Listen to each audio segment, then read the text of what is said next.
3천만 명이 넘는 대규모 개인정보가 유출된 쿠팡 사태가 연일 확산하고 있습니다.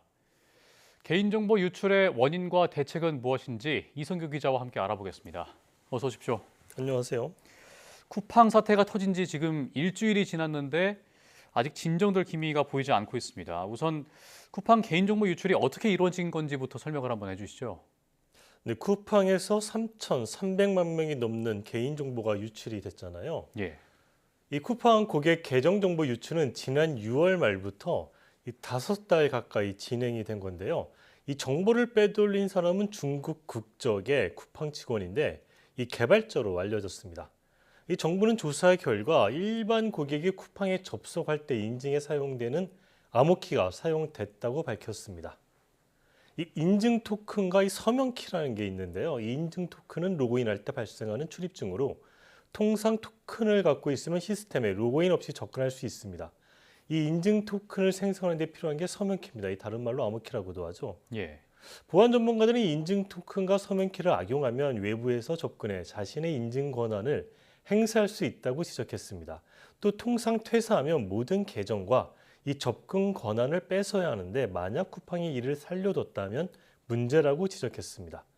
류재명 과학기술정보통신부 2차관은 지난 2일 쿠팡 관련 국회 긴급 현안 질의에서 쿠팡의 관리 부실을 언급했는데요. 그는 KT 무단소액 결제 사고처럼 관리 부실이 이번 쿠팡 개인정보 유출 사고의 배경이 됐다고 언급했습니다. 또 KT의 펨톨셀 관리 부실과 기술적으로는 차별성이 있지만 관리 부실 문제는 공통이라고 덧붙였습니다. 네. 조금 전에 다른 개인정보 유출 사고에 대해서 언급을 해주셨는데 개인정보 대규모 유출이 이번이 처음은 아닌 거죠? 네, 그렇습니다. 이 국내에서 대규모 개인정보가 유출이 된 거는 2010년대 초반부터거든요. 네. 이걸 살펴보면 지난 2011년 네이트 싸이월드 해킹으로 3천만 명이 넘는 기본 인적 정보가 유출이 됐고요.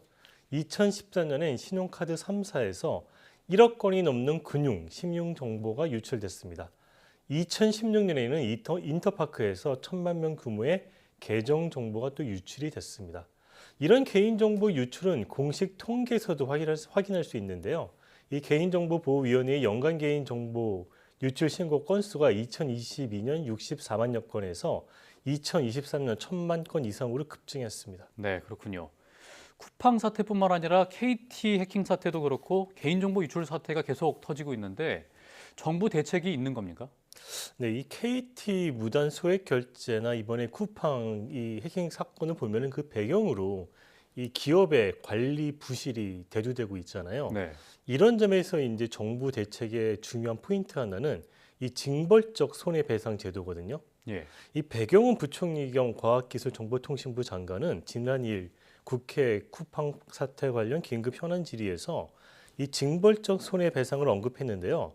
그는 쿠팡 개인정보 유출 사고 등과 관련해 국민에게 직접 피해주는 일에 대해선 징벌적 손해배상을 통해 반복되지 않도록 하는 게 중요하다고 말했습니다. 이어서 개인정보보호위원회와 협의해 이런 일이 발생하지 않고 기업들이 보안에 투자할 수 있도록 유도하겠다고 덧붙였습니다.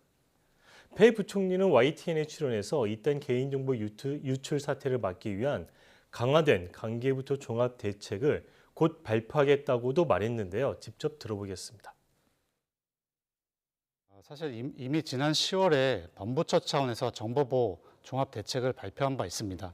그러나 그 이후에도 계속해서 이런 해킹 사고들이 일어나고 있습니다. 저희는 보다 강화된 정보보호 종합 대책을 준비하고 연내 발표를 할 준비를 하고 있습니다. 네. 기업이 보안을 강화해서 해킹을 막는 것도 중요하겠지만 개인이 이 해킹에 대비하는 것도 상당히 중요할 것 같습니다.